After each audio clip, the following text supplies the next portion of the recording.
har de her 35 knop med vind, så halser vi rundt, og så går vi mere nordover, nord-nordøst bliver det så jo.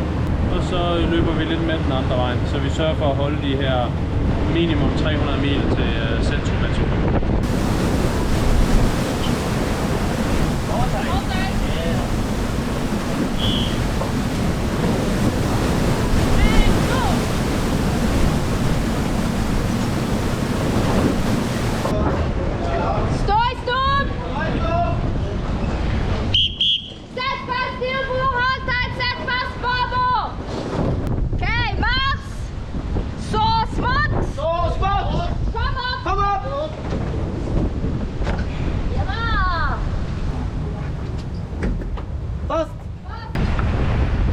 Hvordan går dette her, Kristina?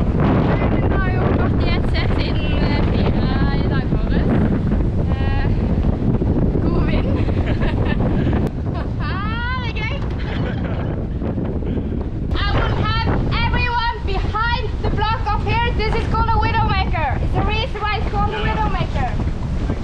Just on the side, everyone else is behind.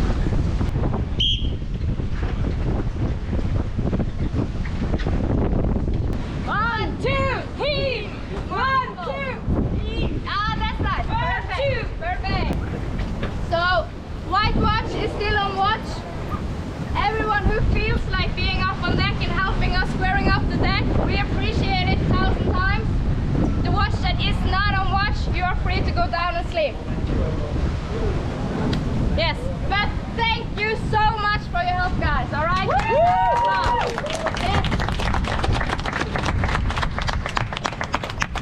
Det er friskt vær. Det er deilig seilvær. Vi koser oss. Vi har blodet pumper fort. Det er gøy. Det er ganske tøff sjø nå. Det har vært tidvis ukomfortabelt, men beste medisin er å jobbe og ha noe å gjøre på. Så da går det bra. Det er veldig fett. Helt rått.